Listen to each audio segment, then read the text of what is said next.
Are Maurya channel में आपका स्वागत है। बरसात आते ही चिकनगुनिया का अटैक और मरीज बढ़ जाते हैं। ये एक वायरल बुखार होता है और जिसमें टेम्परेचर ज़्यादा रहता है, शरीर में दर्द होता है। वैसे तो जैसे मानसून का आगमन होता है वैसे कई ऐसी बीमारियां आ जाती हैं जो गंभीर रूप से बीमार कर देती हैं लोगों को।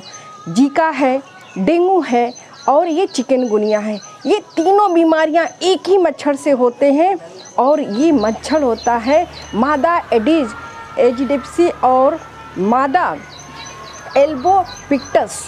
ये तीनों बीमारियां इस मादा मच्छर के काटने से होता है और ये मच्छर के द्वारा व्यक्ति में या मनुष्य में फैलता है।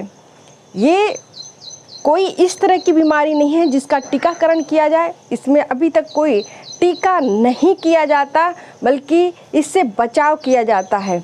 बहुत सारे लोग को ये 2 से 7 दिन में ठीक हो जाता है। इसके जो खतरे होते हैं बहुत ही रेयर होते हैं, बड़े कम होते हैं, लेकिन कुछ मामलों में कुछ लोगों को ये 2 सप्ताह तक हो सकता है। वैसे इसके जो खतरे होते हैं वो भी कोई कम नहीं होते, क्योंकि कुछ मामलों में इसमें प्लेटलेट्स भी घट जाता है, लेकिन ज़्यादातर मामले ऐसे होते हैं जिसमें प्लेटलेट्स नहीं घटते। इसके लक्षण के रूप में अगर हम देखें तो बहुत सारे लक्षण हैं जो आपको पता चल जाएगा। तो बहुत हाई ग्रेड फीवर, बहुत तेज़ बुखार होगा, 102 डिग्री के ऊपर बुखार होगा, थकान लगेगी, उल्टियाँ आएंगी और जो शरीर होता है उसमें रैशेस पड़ जाते हैं, दाने पड़ जाते हैं, रेडनेस पड़ जाते हैं। जब ये चकत्ते बड़े होते हैं तो ज़रूर ये बात आपके मन में आना चाहिए, समझना चाहिए कि कहीं ऐसा तो नहीं कि यहाँ पे प्लेटलेट्स की कमी हो रही है। ऐसे में आपको तुरंत डॉक्टर के पास जाना चाहिए, कंसल्ट करना चाहिए या जांच कराना चाहिए। कारण के रूप में मैंने बताया कि इसका सिर्फ एक कारण होता है, जो होता है मादा एडिस या एल्बोपिक्टस नाम की ये मच्छर प्रजातियाँ। दोस्तों, लक्षण के साथ साथ ये जानना बहुत ज़रूरी है कि आखिर किस उम्र के लोग को ये ज़्यादा अटैक फुल होता है, ज़्यादा ये अटैक करता है। तो सबसे जो छोटे बच्चे होते हैं, नवजात शिशु जिनको कहते हैं, उनको खतरा इसका रहता है। छोटे बच्चों में चिकनगुनिया का खतरा बहुत ही ज़्यादा होता है। आपने देखा होगा कि ये गोरखपुर जैसे साइड में बहुत ज़्यादा होता है और 65 साल से ज़्यादा उम्र के लोग को इसका खतरा अधिक होता है। लेकिन कुछ ऐसी बीमारियां होती हैं जिसमें इम्यून सिस्टम गड़बड़ होता है या उनकी जो स्टेमिना होती है वो कम होती है, उसके कारण भी इसका अटैक या इसका खतरा अधिक होता है। वो डायबिटिक पेशेंट हो सकते हैं या कार्डियक पेशेंट, हार्ट से पीड़ित रोगी हो सकते हैं और जिनके ब्लड प्रेशर बड़े होते हैं। ऐसे रोगियों को बड़ा सतर्क रहना चाहिए, क्योंकि जैसे ही ये मौसम बदलता है, ये समय जो बरसात का होता है आता है, बहुत सारे वायरस के अटैक होते हैं और बहुत सारे ये वायरस बढ़ जाते हैं। इसमें मच्छरों का बढ़ना आप देख रहे हैं कि बहुत अधिक हो जाता है और हर जगह लगभग मच्छरों की उपस्थिति है। तो मच्छरों से बचने के लिए आप क्या कर सकते हैं, क्योंकि मैंने बताया कि इसका कोई इम्यूनाइजेशन नहीं है, सिर्फ आप टेस्ट के थ्रू जान सकते हैं कि क्या आपको चिकनगुनिया पॉजिटिव है या नहीं है। RT-PCR अगर आप कराते हैं तो उसमें आपको पता लग जाएगा कि आप चिकनगुनिया से पॉजिटिव है या नहीं। वैसे तो बाहर इसकी कीमत अधिक है, लगभग ये प्राइवेट सेक्टर में 1500 के करीब इसके जाँच का पैसा लगता है, फीस लगती है, लेकिन गवर्नमेंट में भी बहुत जगह इसके टेस्ट किए जाते हैं, बहुत किफ़ायती होते हैं।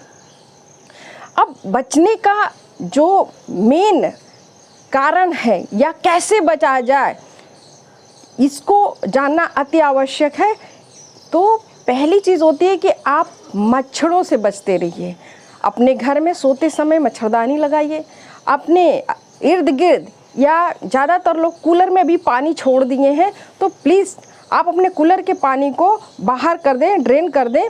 पानी इकट्ठा नहीं होना चाहिए। और छोटे बच्चों का ध्यान रखें कि जब भी वो खेलने शाम में जाते हैं, क्योंकि शाम में ये मच्छर ज़्यादा काटते हैं, तो उनको फुल आस्तीन के कपड़े पहना के भेजें।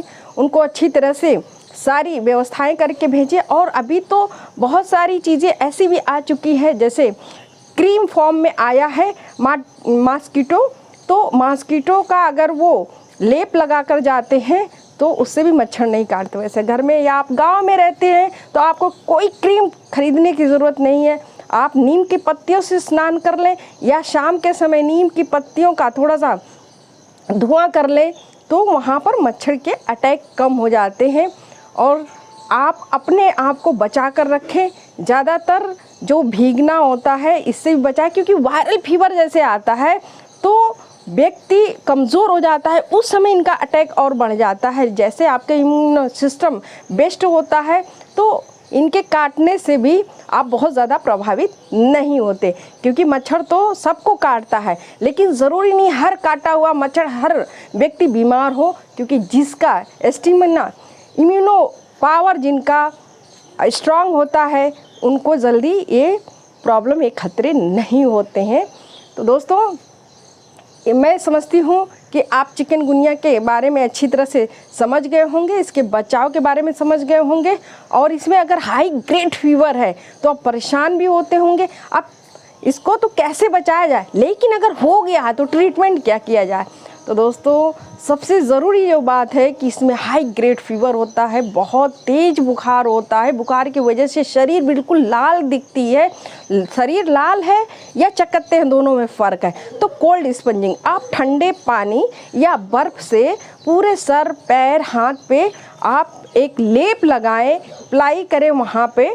और दूसरी चीज़ है कि पैरासीटामॉल ही खाएं, आप 4 बार दे सकते हैं, वो 500 mg से लेकर 650 mg का इस्तेमाल कर सकते हैं। लेकिन इसमें बहुत ज़्यादा ज़रूरी है कि पेन किलर, क्योंकि बॉडी एक होगा तो आपको लगेगा कि कुछ ऐसी दवा खा लूँ जिससे हमारे शरीर का दर्द कम हो जाए, तो बिल्कुल पेन किलर नहीं खाना, क्योंकि इससे ब्लीडिंग होने के चांस होते हैं और कोई भी बीमार व्यक्ति और भी बीमार हो सकता है बिना डॉक्टर के एडवाइस के। अगर डॉक्टर एडवाइस करते हैं तभी आप लीजिए, अपने मन से नहीं लीजिए।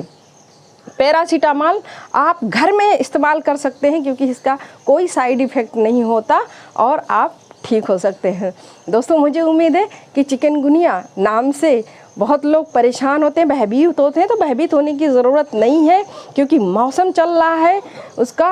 आप ये सारे जितना मैंने बातें बताई उससे अगर अपने आप को आप बचा कर रखेंगे, ये सारी चीज़ आप करेंगे तो इससे बच जाएंगे। दोस्तों अभी तक अगर आर मौर्या चैनल को आपने सब्सक्राइब नहीं किया है तो प्लीज़ कर दें दोस्तों, शेयर करें, लाइक करें। इसी के साथ साथ आप स्वस्थ रहें, मस्त